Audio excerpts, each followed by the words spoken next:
Hey, what's up, everybody? My name is Chris Enriquez.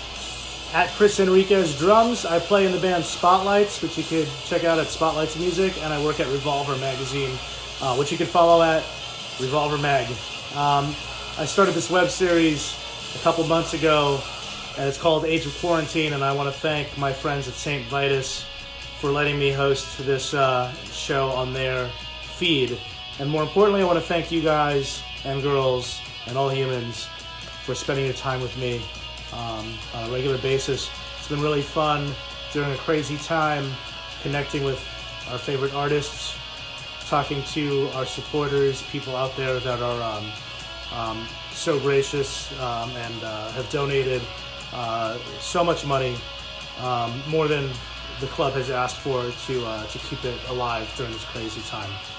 I just want to make a comment too that obviously it's a strange time. Some of us don't know if we should be promoting anything aside from the obvious stuff that's happening, which is just a lot of insanity. But I think that we are trying to spread positivity and use our platform to give everyone a chance to rejoice in something that we all love, which is art, music, and community. That being said, what you hear in the background is Old Man Gloom, a band that started in the late 90s and has consisted of members of Cave-In, Isis, Sumac, Converge, Doom Riders, Zozobra. I have Santos from Old Man Gloom, who's going to be joining me, and we're going to get him on the screen right now. Can't wait to chat with him. What are you guys going to do? We've got two drummers talking. Is it gonna be annoying to... Hey! Hi! Santos, what's up, my friend? Let me move this back a little bit. All right. Oh, fuck. There he is. Can you just keep the tinny Old Man Gloom in the background? I think people would really enjoy that. If we're just Let's see talking. Let's see it. Where is it? No, I mean in the music you were playing. Let's just keep music going in the background. We could keep it going. No, that's a terrible idea. I know, I'm kidding. I try to do the cheesy thing. Like, remember you used to watch MTV and they do an intro and there was music playing in the background. It's perfect. You're like the Ricky Rackman of Instagram. It's great. Oh, that's a compliment. It shows you that we're around the same age. Santos, I'm stoked to talk to you, man. And it's really cool because Old Man Gloom, man, I was in a band called On the Might of Princes about 20 years ago. We played some shows with a couple bands in your camp. We definitely played with Cave-In, but we were me and my friends that I grew up with since the late 90s, even to now in Spotlights. A lot of people I know grew up listening to Old Man Gloom, but also just the bands that you surround yourself with in the family. So it's exciting to be able to spend some time taking a deep dive into how all that came together. So weird. It's so weird for me to hear that because it doesn't. I mean, I literally have to turn my brain into a different place to understand that Old Man Gloom has been around for 21 years. And there are people who like Old Man Gloom who were fucking 1 year old or who were born when we started. It's bizarre, man. Right. Hey, by the way, am I clear on your screen? Can you see me? Yeah, I can see you. You're good. Yeah. Okay. Am I good? Am I in the right place? You're fine. I just wanted to make sure because I don't know, some people that might be watching it with bad internet who it might be different for them. I don't know. I just want to make sure that it's all good. I can see you perfectly fine. Well, before we even dive into all this, how have you been managing to get through this crazy time? I mean, we've talked a little bit, but for everyone else out there watching. Yeah, so basically, besides Old Man Gloom, I do TV and film production, and I was working on a pilot, a Riverdale spinoff about vampires, and we just got shut down one day, and I think it was the second week of March, and I've just been home. I live in Yonkers, so just outside the city, and I've just been literally in my neighborhood since then, and I don't know, it's up and down. Some days I can really sink into depression and chase down some pain to really get into and, you know, really spiral in a very shitty way. And other days I can like find some motivation to do like a woodworking project or play some music or, you know, anything that'll keep me focused. And those days are great. Do fucking yoga, whatever. But it's not consistent. It's like some days I'll wake up and I'll just, and some days I'll wake up and I'll be really focused and get some shit done and I'll feel great. And, you know, I was talking to somebody about this just yesterday where like on those days where I can fixate and like do something positive and keep my body moving, keep my brain going, nothing goes wrong, you know, like nothing, I don't start shit with anybody. I don't sink into some weird thoughts. But on the days where I just wake up and I sit and I don't do anything and I just like let my mind go, it's awful. And I can tear everything and everyone around me down. So it's pretty crazy. And I'm not a person that struggles with depression historically at all. So it's been a real experience for me, like getting through this and trying to like maintain focus. I also have a 2-year-old, so like, yeah, it's hard to be a shit when you have to like keep a 2-year-old entertained all day. But right, you had mentioned that. I mean, yeah, I mean, also like you said, I mean, we've only met a few times, but you have a very positive energy about you. You don't seem like a negative person, and it is tough because I've been feeling the same way.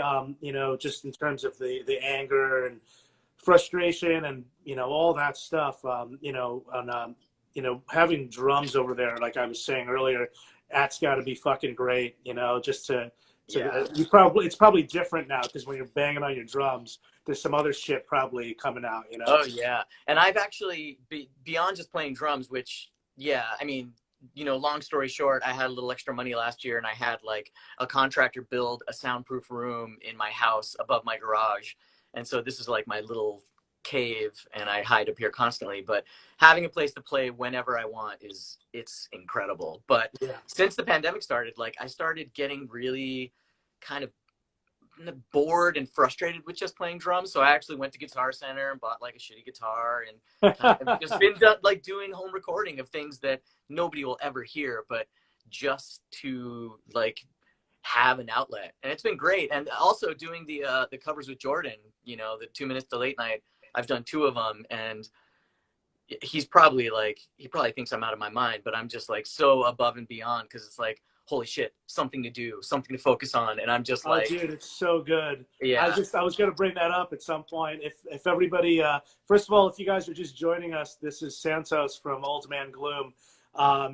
There's a great talk show that I'm sure if you're following St. Vitus, you already know about called 2 Minutes to Late Night that normally consists of Steve Brodsky and Gorsenio Hall and Ben Collar.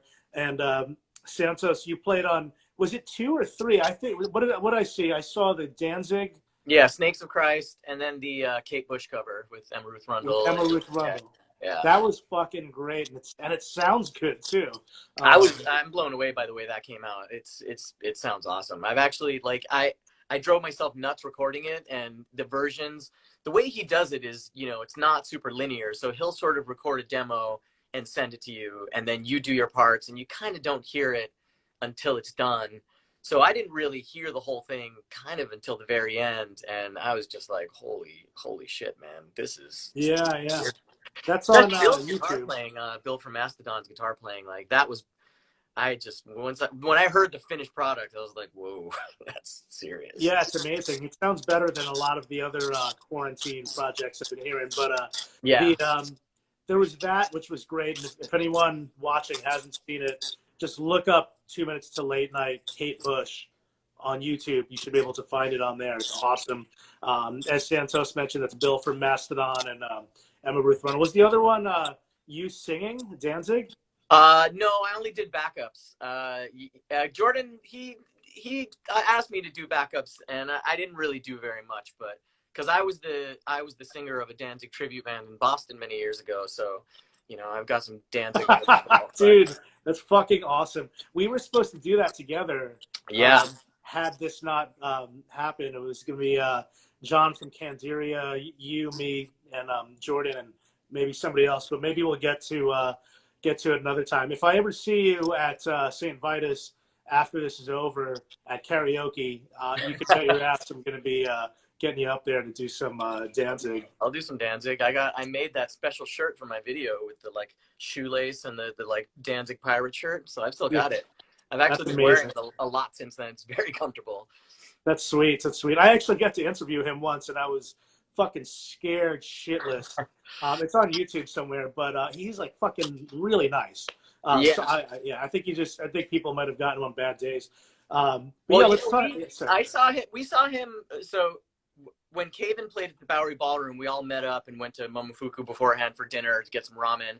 And we were leaving Momofuku to walk back to the Bowery to go to the show, you know, like between sound check and doors. And it was me, Steve, Nate, who was touring with Caven, obviously, and my friend Mike Law, and oh no, Dre. Mike, he's great. Yeah, and Dre, who tours with Caven too. And so we were all leaving Momofuku, and we walk out, and I fucking freeze. I'm like, that's Danzig trying to pay a Muni meter right now. And we were all like, fuck. And so we're kind of just walking by, and we get like 10 feet past Danzig, and Nate's like, or I don't know if it was Steve or Nate, but one of them was like, dude, we've both been on tour with Danzig. Like, he likes our bands. He's taken us on tour. We should just say hi. And, you know, they made this collective decision to go back and say hi. And instantly he was just like, oh, yeah, what's up? Oh, Mutoid Man, Doom Riders. Oh, like, he was really stoked. And he did this thing which blew Nate's mind. He was like, talking to Steve. He's like, yeah, we got some dates next year. You know, maybe we'll give you a call. And he looks at Nate and he's like, I mean, we'd asked you guys, but you're not touring. You never tour. And Nate was just like, how the fuck does Danzig know that Doom Riders doesn't tour? That's amazing. It was amazing, but it was like, it was this really vulnerable Danzig moment where it was just like, oh, he's actually just into music. He's just like, to Nate, like, yeah, I'd ask you, but you guys don't tour. And he was as sweet as and he started telling like funny anecdotes, and he was like, yeah, we sold out MSG, first punk band to sell out MSG, and we're playing in a couple days. And then we were leaving, so we talked to him. We were leaving. We get like 20 feet away from him. He's like, hey, happy Halloween. And I was just like, holy shit. Fucking Danzig just yelled happy Halloween to me on the street. Like that. In New York City. Yeah, in New York City. It was the best thing that's ever happened. Dude, that is one of the best stories that I've heard in a long time, number one, but certainly on any interview recently. And everybody wants to shit on Danzig, you know, like everybody has weird Danzig stories, and I've definitely got weird Danzig stories, but like for the most part, he's just like, he's been Danzig for so long that he's just Danzig, and usually he's probably pretty good. And then that moment, he was just like super sweet, shook everybody's hand, and fucking yelled happy Halloween. It was like, oh, Danzig is great.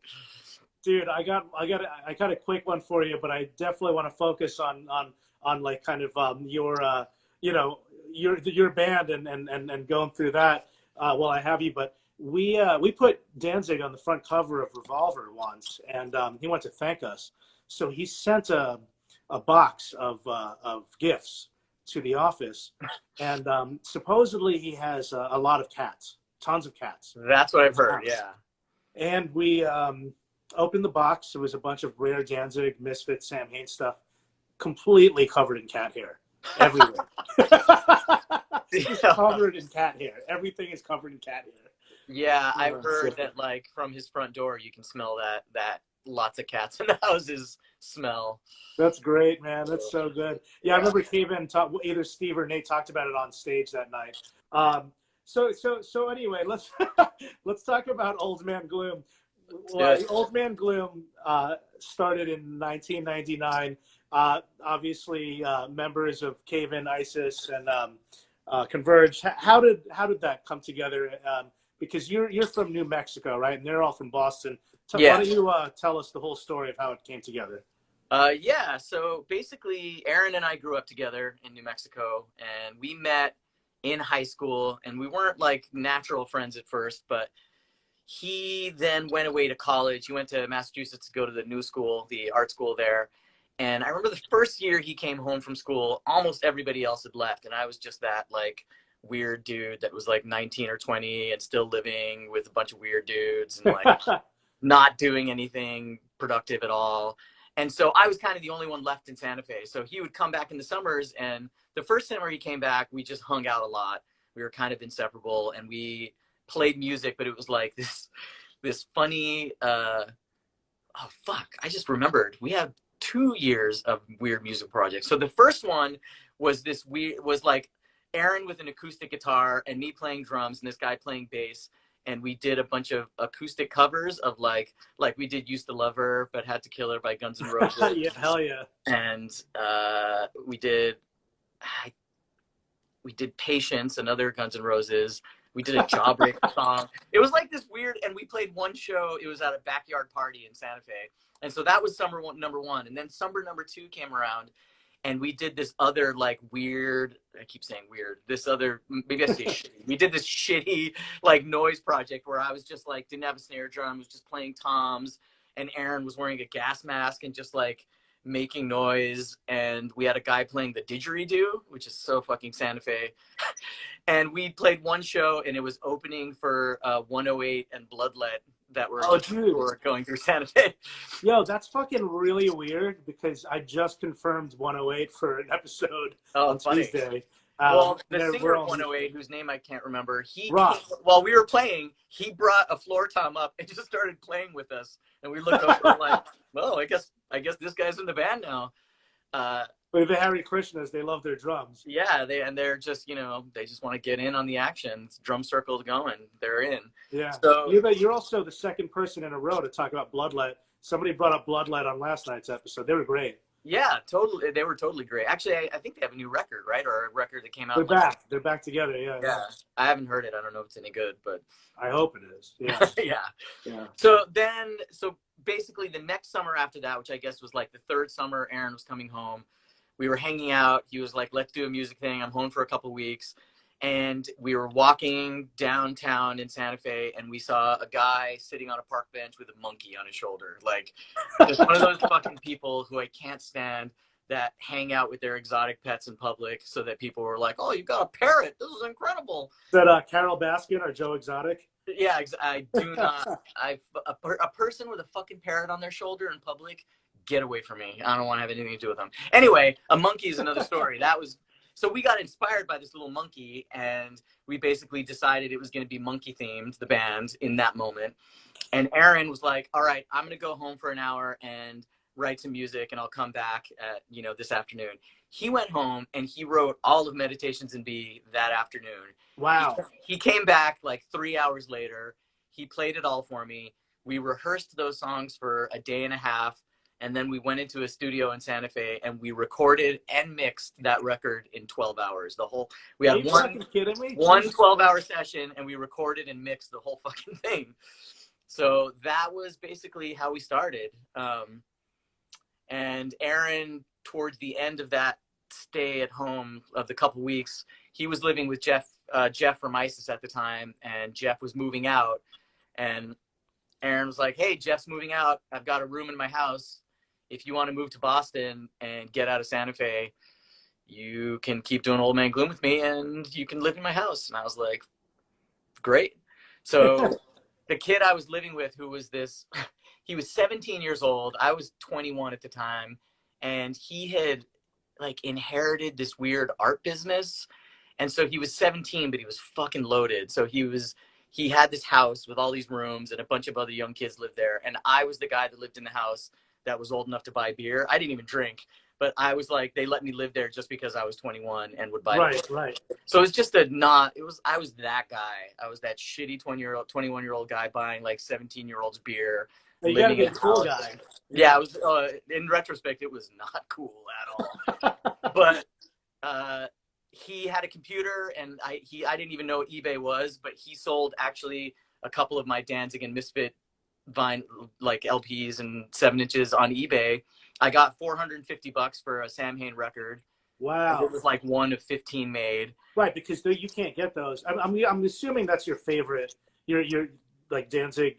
Anything Danzig related is your favorite. That was it for me. I was like Danzig obsessed, and I had all that vinyl from when I was like, between 10 and 13 years old. Not to get sidetracked, but I just want to establish that. Oh yeah. In case the viewers don't know, I fucking really like Danzig.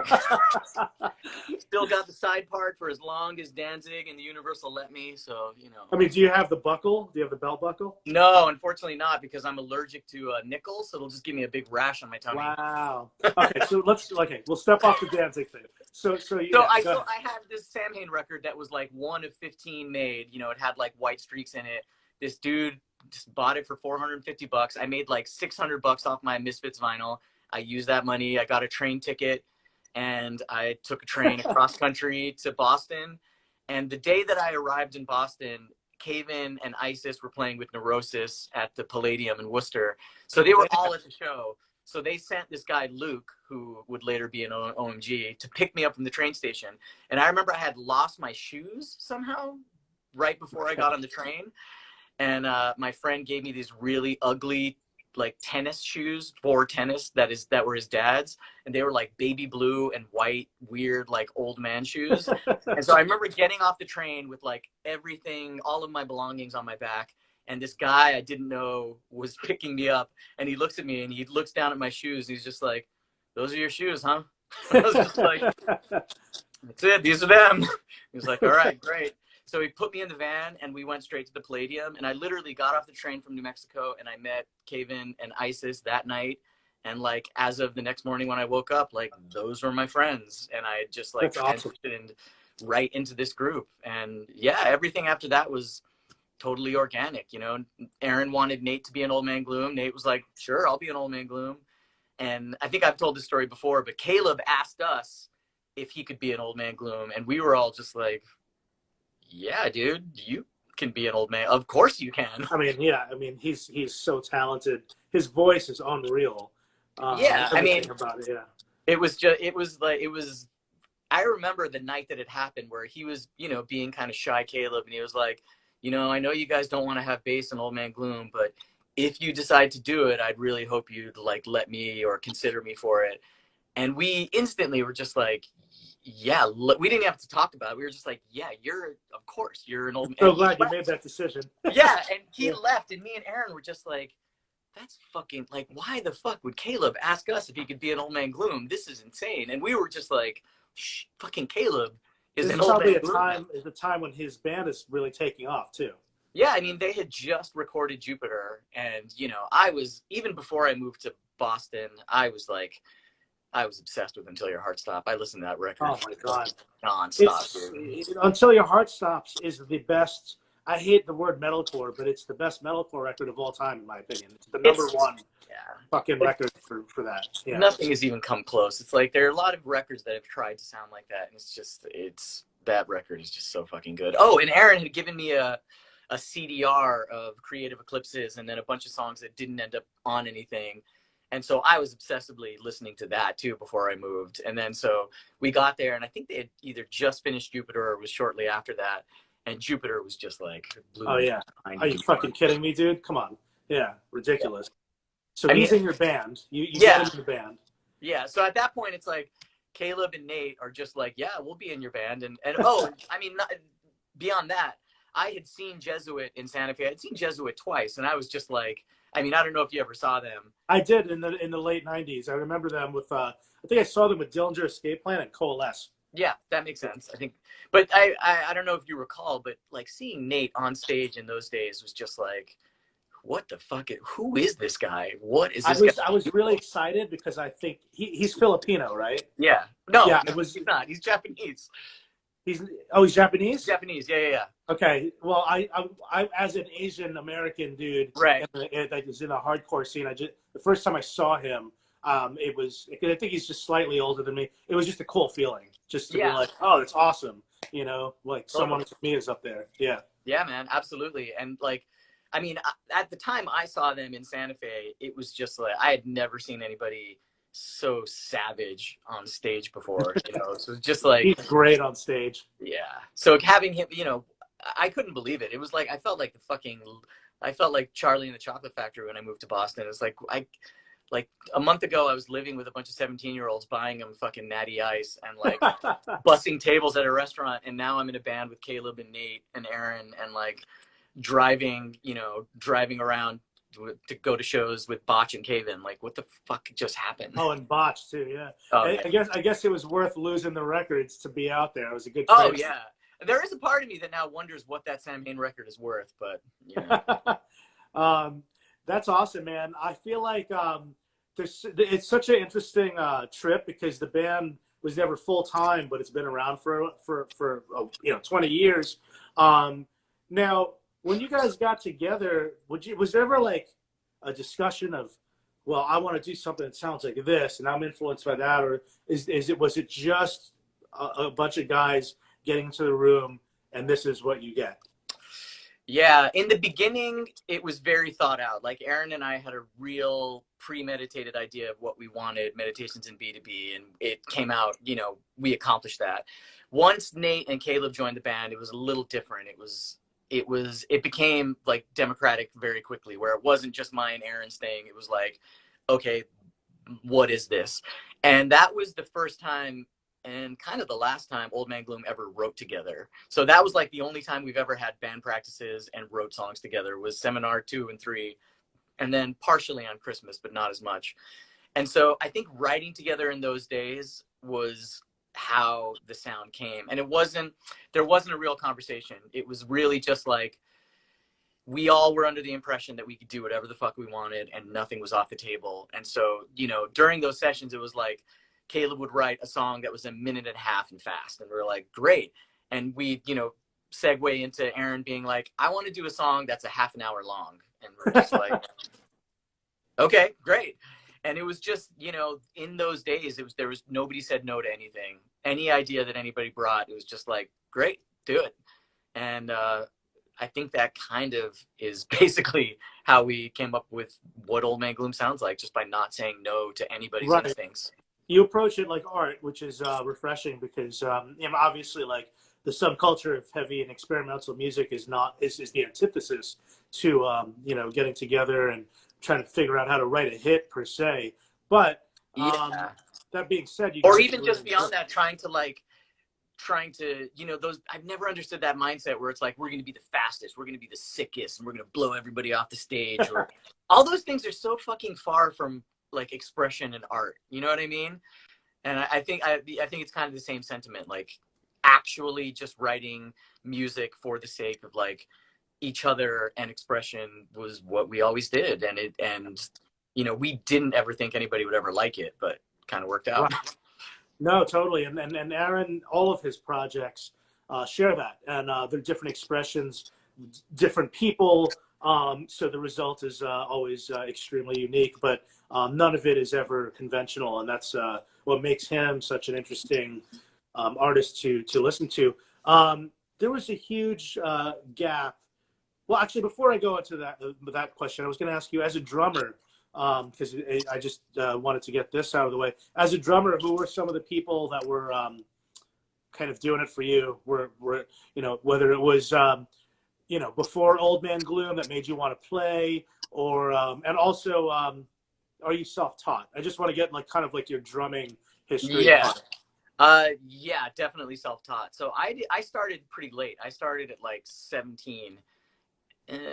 17, and I had a girlfriend who played drums, and her parents bought her a new drum set, and she had this really shitty old drum set that was like 70s basement wood paneling. And she was like, hey, I got new drums, do you want these ones? And I was like, I don't play drums. And she's like, well, why don't you try? And I like did it, and I picked it up pretty quickly. So she gave me that shitty drum set, and that was what I learned on from like 17 on. But no, I've never had any lessons or any. I don't even understand. I mean, I don't know how your process is, but like, if you say a time signature to me, I'm just like, I don't know what that means. I don't know what you mean. I'm the same way as you. It's more like memory and patterns. Yeah, exactly. I'm just like, play me the riff and then show me where it starts over again. Right. And like, that's how it works for me. Like, I'm so like, when the way Ben talks about drumming, where he's like, oh, I'm thinking about playing this in 13/9 and then we're going to switch it over. I'm just like, I am very impressed, but I do not know what you're talking about. Right. Just play it over and over again. We'll figure it out. Yeah, just keep going and don't stop. Even when it looks like I'm really angry, don't stop playing it. Just keep playing it. Just means that you're feeling it. Yeah. Yeah. But so the people that were doing it for me around that time, I was like obsessed with Neurosis. Like this was kind of through Silver and Blood era, and like that when through Silver and Blood came out, it fucking like before that I was into like a lot of, you know, I was into death metal for a long time, and then I kind of started listening to a lot more punk and a lot of the East Bay punk. You know, I was like, we used to drive up to Gilman Street to go to shows, and that was okay. that was like that was my shit. But when Through Silver and Blood came out, it was just like, what is that? And I'm sure a lot of people had that same feeling. Oh man, I mean, also because they're from there, and yeah, you know, a lot of people don't realize that Neurosis was a punk band, and they actually played shows with Operation Ivy and Green Day. Yeah, totally. Yeah. And yeah. that, I mean, but like Through Silver and Blood was just a whole nother world, and that was just where I was like, oh yeah, that's what I want to do. That's what I'm into. And you know, I liked Time to Grace not as much, and I know that's kind of a lot of people's favorite, but like Through Silver and Blood was the one where I was like, this is fucking serious. And so yeah, and then I mean beyond that, like I love Stewart Copeland, fucking love Stewart Copeland. Fuck yeah. I've never been a John Bonham guy. Doesn't do it for me. That's so surprising, dude. Fuck. Yeah, I know. I don't know why. You know, Robert Plant ruins it for me. Just not a Zeppelin guy. I mean, the Stewart Copeland thing is like whenever I talk about Stewart Copeland as a drummer, and I warned everybody before this started when I was doing the intro that they were about to watch two drummers talk. So yeah, so you guys have to deal with this right now. But it's like he reinvented the bell of a cymbal. Yeah, he plays drums and the bell. Yeah, and it's like, all so like subtle and nuanced, and like, you know, there's definitely a metronome quality to his playing, but like when your ear hears that like weird off time fucking hit that he does that is perfect, it's just like, oh, you know, it's just like, it's fucking sings to me. The guy, I don't know his name, but he's one of my favorites. The drummer for the Attractions, Elvis Costello and the Attractions. That guy is like, fucking beast. Love his playing. I'm trying to think of who else I'm really into. Anyway, yeah. So those were sort of my big influences. I loved fucking Aaron Comet Bus. That was like my favorite punk drummer. Oh yeah, Aaron Comet Bus was in. Was he 15? No, he was in Crypt Shrine. Pinhead Gunpowder. Those were like his two big bands. But that's right. Just such a like. I love that drummer who is like almost gonna fly off the handle, like where you're not sure he's gonna make it through the song. I love that. Like, I haven't heard his name in so long. That was a big one in the 90s and the punk, you know, in that sort of East Bay punk scene that you're talking about. Yeah. So we were talking about how the band started. You talked about how Meditations in B was made. There was a huge gap between Christmas in 2004 and No in 2012. Why was there such a long gap, and what made you guys decide to bring it back in?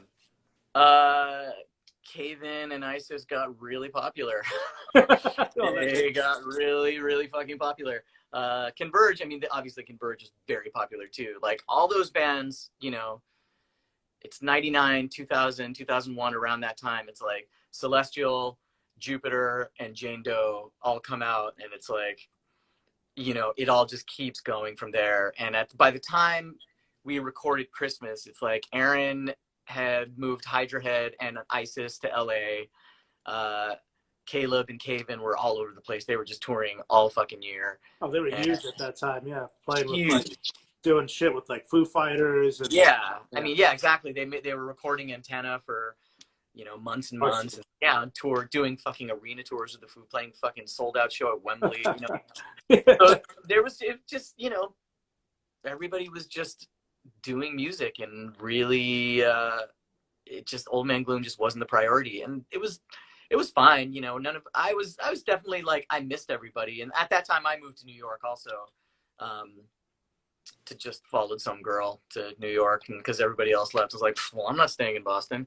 So I moved to New York, and that's when I started, like, you know, focusing more on work and stuff. So yeah, it's kind of it's the thing that I thought about a lot in this pandemic. Like, my musician friends, it's really tough for them, and I've always kind of,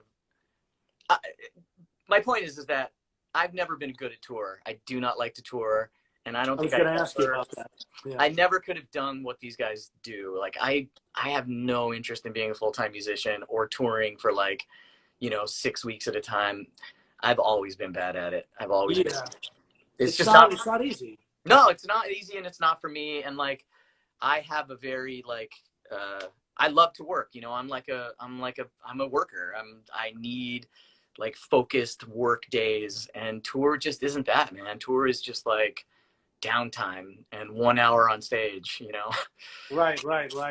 So It's I kind of started focusing on like career stuff, and we basically, after ISIS sort of calmed down and Caven definitely calmed down, Converge has not and will not stop, it seems like.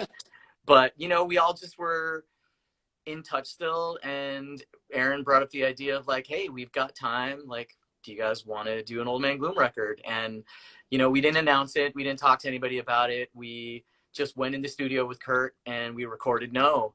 And it's funny, but it was the same thing where we learned No for like a week or maybe like 4 days before we went in and recorded it. Like we just got together, wrote it 4 days, practiced it, and just went in and recorded it. And then we didn't announce it, and we announced some shows, and we just showed up to the first show and No was on the table, and we're just like, yeah, we have a new record. And yeah, I mean, that's basically the gap, was just those guys were so busy, and like with the touring schedule, as you can imagine, of ISIS and Caven and Converge in those days, like what the fuck, they're not going to come home and like want to do anything with anybody else. Right. And it works out for you too, I guess, because you're building your career, you're starting a family. Yeah. And you addressed the question I was going to ask. I guess that's not the kind of vibe for you as the touring thing. I always explain that to people sometimes as a touring musician. It's like you're spending, especially when you get older. You're spending 23 hours doing basically like a bunch of shit or nothing. Just for 1 hour at best. I mean, or 30 minute Right. set, 45-minute set, and then like the other 23 hours is kind of like a struggle. Yeah, man. Absolutely. Yeah. And I know people watching this are going to be like, fuck you guys. I would love nothing more than to do what you get to do. And you're not wrong. You're totally right. I feel very fortunate to be able to do what I do. Absolutely. I'm not saying that it's not awesome. It But fucking rules. Yeah. It is really fucking hard. And I'll tell you, just from like the other end of the movie business, like, Brad Pitt is getting a lot of money to make a movie, but he has to be there fucking 2 hours before everybody else. He has to shoot for 14-hour days, and then he has to get all that makeup off, and he gets to go home and sleep for like 6 hours, if even. And he's probably got to work out too, because those guys have to, like, right. It's all, what I'm saying, it's all relative. Like, no job, no matter how easy or cushy it seems, it's fucking hard. And touring is fucking hard, man. Yeah. Really hard. It's, but it's cool though. Like, I love that you're in the industry you're in.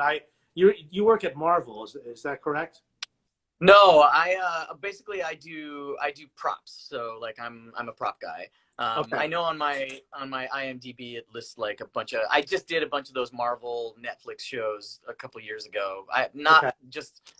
So those are like things that come up, but no, I kind of do a bunch of stuff. Like right before this, I was doing a Sesame Street TV show called Helpsters.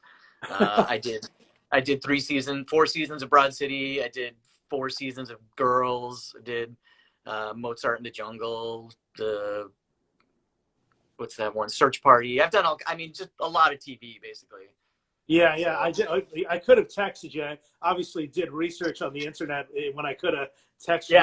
It looks like he works at Marvel.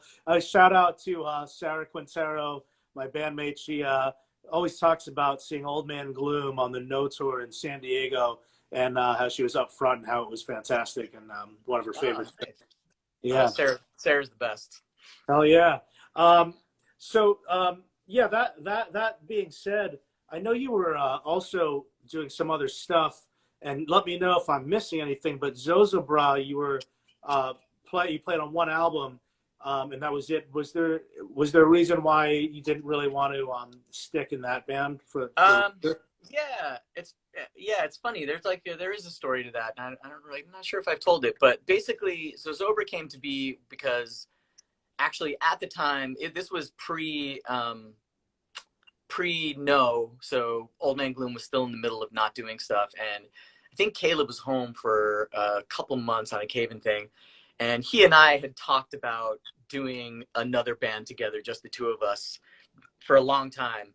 And actually, what he wanted to call it was Antenna. So like, we always talked about Antenna as the like as our two-piece solo group, and then the Caven record got called Antenna, so then we had to scrap that. And then he was thinking the name was going to be Invisible Wolves, but then I think that's when Wolf Mother and Wolf Eyes, there was just a bunch of wolf bands at that time. He was like, fuck, we can't do that. No Invisible Wolves.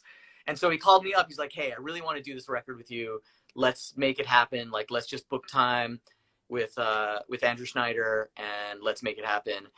And he was like, I think we should just call it Zozobra, just because it's like a Old Man Gloom offshoot and Zozobra. And I was like, I'm kind of surprised nobody's ever called a band Zozobra before, but they hadn't. So right, we did it, and yeah, man, it was awesome. We did it at there's this building in Dumbo that Andrew Snyder had a studio in for a while, and we did it there.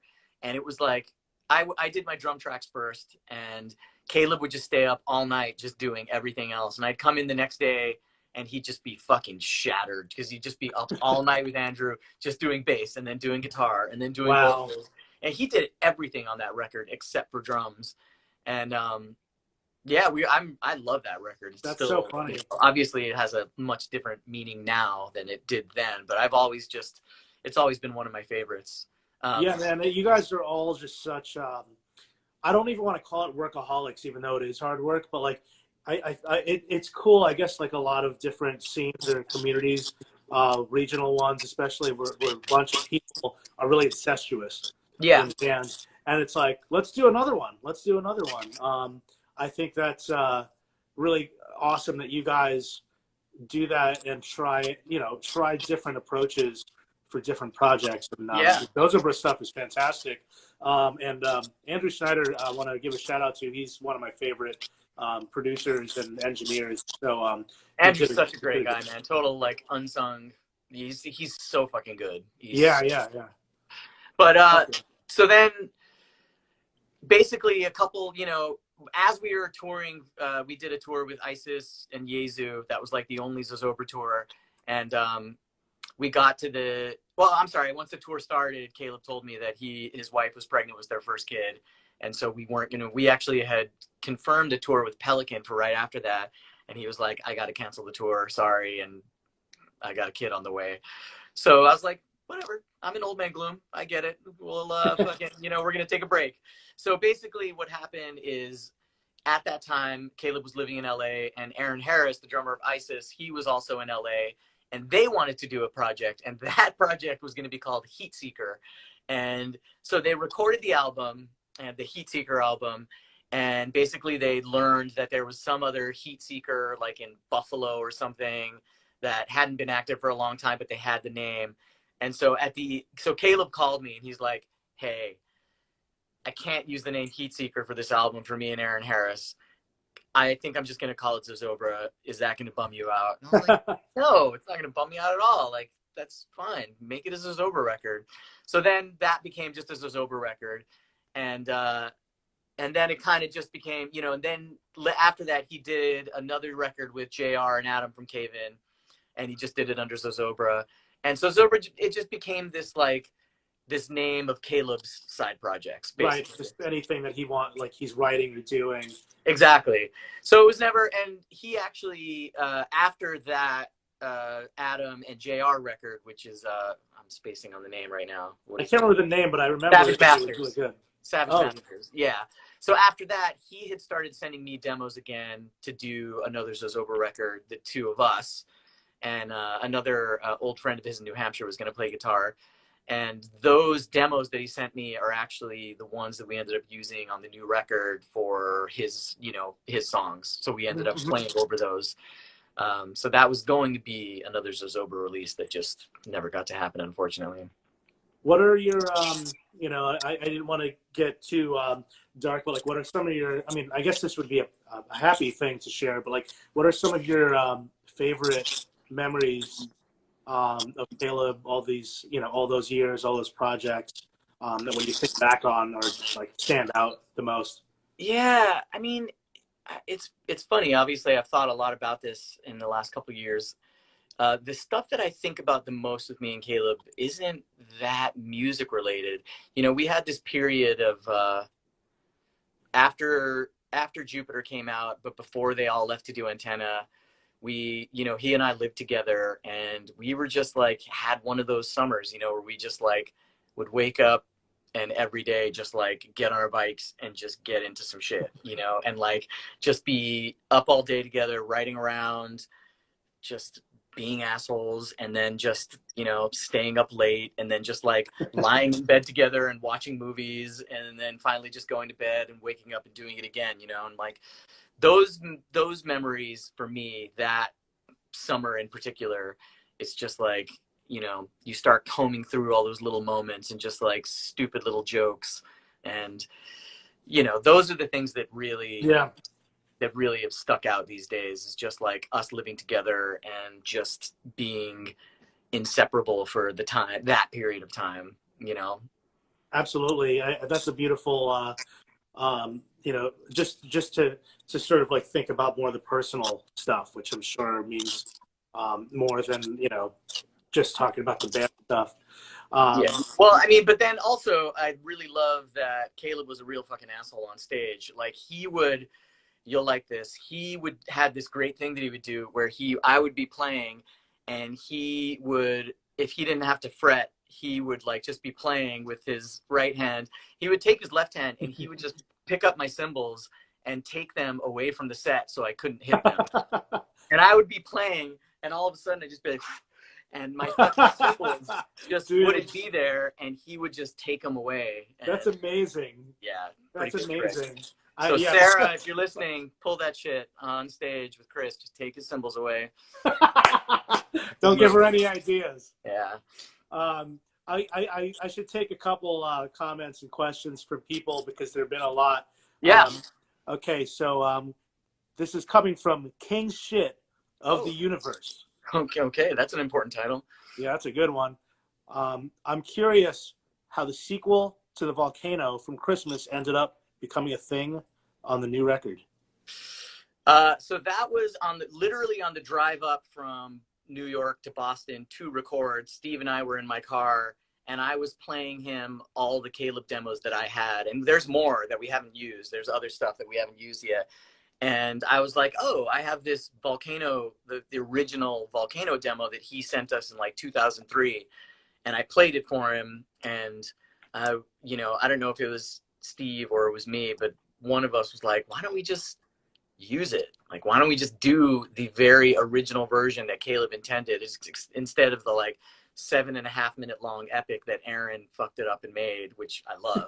But, it was just kind of like a little Caleb, like, just to honor his original vision for it, which is, yeah, we were going to call it True Kano, but Nate didn't like True Kano. He wanted to be True Volcano. So I kind of would have preferred True Kano myself. But. Well, there you have it. And, we're coming down to the home stretch. We actually will get kicked off. It just kind of, it just stops without any warning when you get to the 1 hour mark. I wanted to obviously plug the new releases that came out, Seminar, Light of Meaning, and Seminar, Darkness of Being. Let's talk about Steve Brodsky from Mutoid Man and Cave-In coming into the fold, and then, the decision to sort of keep going. Like, what were the thoughts or sort of things? I mean, I don't want to get too personal, but like, how did everything come together when you guys sat down and said we should keep going and let's just keep in? I think I've written about it in the past, but basically we were at basically at Caleb's memorial, and it was like everybody was getting food at like this kind of big place in New Hampshire literally after his memorial, and it was you know, it was a very long and surreal day. And, you know, I actually spoke at his memorial. His wife was gracious enough to ask me to say some things. And so that was, I felt a lot of like, I was really, the gravity of that was not lost on me. And it was really a very intense day for me. And so I was really emotionally spent. And I remember sitting in this booth across from Aaron, and Aaron kind of leaned towards me and was like, do you want to keep doing Old Man Gloom? And I said, I think we have to. And he agreed. He said, I think you're right. And so in that moment, we decided, like, we just have to. We have to keep going. You know, it would be doing all of us a disservice to just stop. And then as far as Steve, we had done an Australian tour with Converge many years ago. It was like maybe 7 years ago or something. And Caleb decided he didn't want it. He agreed to it. And then at the last minute, he was like, I can't do this. And so we didn't know what to do. And Caleb was like, I want to choose my replacement, and I want it to be Steve. And so we were like, that's fine by us. And so Caleb actually tapped up Steve to replace him in Old Man Gloom when he couldn't do a tour. So when all of this happened, I mean, there literally wasn't even a conversation. It was just like, if we're going to keep going, Steve's the guy, you know, if he wants to do it. It makes complete sense, yeah. Yeah, and also he's the best musician I've ever met, so that's unbelievable. Yeah. So there was really no question about it, you know. There was no discussion, no question. It was like, we know Caleb would have wanted Steve. We want Steve, and if Steve wants to do it, it's there for him, you know. I'm glad that you guys decided to do that, and I'm just excited about the new music and everything, and I think you guys are just fucking talented as fuck. So Tom of Zero wants to know, will any unreleased Old Man Gloom be released? I was trying to read that, and it just came out the wrong way, but I think I got the question out. Yeah. I'm trying to think. I think everything we've done is out. I mean, there's those 2 songs that we released last week for the benefit for the Black Lives Matter and the COVID funds. Those were the only 2 songs we had that were around. We have an AC/DC cover that we did in 2001 that we never released. And then we actually have one reel, like a 2-inch reel sitting at God City that was like a 20-minute improvised Gloom jam that we always intended to release, but nobody's listened to it since 2001. So it's probably awful. So maybe someday somebody will listen to that and decide if it's worth putting out. But other than that, there is no other unreleased Old Man Gloom music. Sorry. There you have it. Well, but there may be more new stuff. So there you go. Yeah. And we got a lot of cool comments from the audience about your guys' performance at St. Vitus, which I believe is floating around on YouTube. So if you weren't there, you can check that out. Okay, well, I have a couple of questions that I always ask my guests towards the end, and it's kind of like my take on the desert island question of the favorite records. We're stuck at quarantine. A lot of us haven't been able to get out. What are the top 5 records that you're spinning? Or let's say if you're stuck longer and you can only keep 5 records, what are they and why? All right, top 5 records. Well, there's 2 that are just pure nostalgia for me. Paul Simon, Graceland, and Linda Ronstadt, Canciones de mi Padre, which is this mariachi record she made in the 80s. And anybody who loves Linda Ronstadt, go listen to Canciones de mi Padre. It's fucking phenomenal. Yo, I'm going to check that out because that sounds crazy. Dude, it's so good. The minute it starts, you're going to be like, oh, this is the real deal. I got to do it right afterwards. So So Paul Simon, Graceland, Canciones de mi Padre, those 2 are in there because it's like, that's my childhood right there. Those are like my family, you know, those are the records my mom would like vacuum the house to on Saturday mornings. I'd say Thin Lizzy. It's tough because I love Thin Lizzy so much, but Jailbreak is probably the best record, but I think Black Rose is my favorite record. So I'm going to say Thin Lizzy, Black Rose, and She's So Unusual by Cyndi Lauper. There's not a Fuck fucking yeah, bad I'm a song. huge Cindy fan. Yeah. There is not a bad song on that record, and just for like dancing, singing along, just pure fucking joy. And then, oh yeah, Until Your Heart Stops, of course. Oh, there you go. There you go. Yeah. That's your fix of the heavy That's shit. the heavy shit, yeah.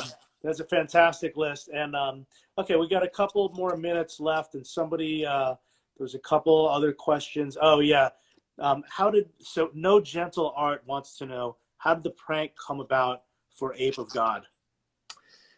That was all Aaron. That one was all Aaron. He just I mean, it's usually a little more inclusive, the prank, but Aaron was just like, I want to make 2 records. I want to call them the same thing and have no differentiating between the titles, and I want the covers to look almost exactly the same, and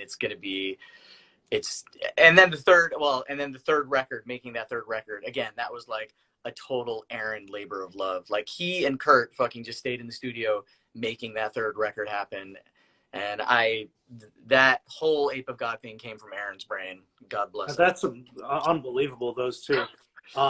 Do you have any? I mean, it's always weird asking a musician this, but like when you look back, do you have a favorite record? I mean, the new one is obviously always, the artist goes, oh, the new one, but which is great, by the way. But yeah. Yeah. Thank you. Yeah.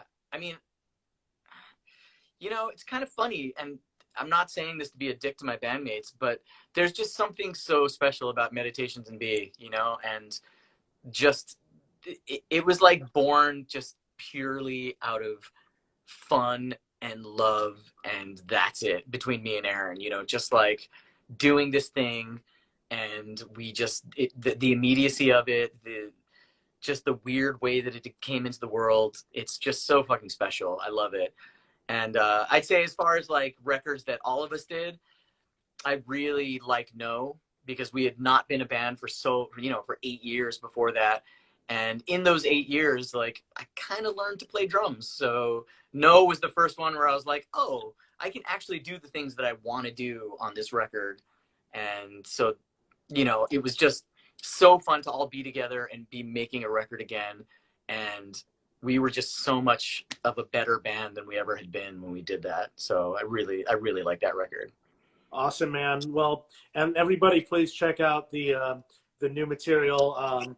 Stream it, buy it online, get the vinyl, support artists, do whatever makes you comfortable. But whatever you do, check it out, because shit is fucking sick. I'm really stoked on it. I'm kind of in the honeymoon period, or it's kind of over, where I can't listen to it right now, but maybe in a couple weeks I'll love it again. But regardless, I'm fucking stoked. I'm stoked on the new records. Do you have any final shout outs, words, or anything you want to share with us before we wrap it up for the night? Oh man, I don't know. Not really, I just hope everybody's fucking keeping their shit together, I mean, you're in the city. How is it for you? I'm in Bed-Stuy, and it's funny, is like, it's actually pretty chill out here. I hear stuff sometimes. I mean, you're in Yonkers, it's kind of similar. Like, I hear some shit going on outside, but it hasn't really been a problem for me. People are. I walk around and people mind their own business. No one's acting out over here. So knock on wood. And I would say the one thing is, there's some beautiful street art. People are taking to the streets and trying to use art to express themselves. So I think that's a beautiful thing, Yeah, man, totally. It's such a weird time, so unprecedented, and it's doing things like this has been such a relief for me, because I'm so fucking isolated up here and like losing touch with the world. And it's nice to talk to people. Absolutely. I should tell you, well, there's a counter in front of me counting down from 1 minute to 0. But well, I do want to thank you, but you mentioned something earlier I wanted to comment on, which is you got some instruments and you've been doing stuff, which I've been doing. There's a great Hard Times article about people like us, and it's about the drummer that discovers guitar and starts making music, and it's like, R.I.P. to the great drummer, or something like that. Yeah. R.I.P. to the great scene drummer. Total overinflated, like, not good at all, but I'm like, oh, this is good. I know this is good. It is not good, but Well, I it's might not hit you good. up to collaborate because I've been learning too, and Let's maybe do I'll it, man. show you some riffs.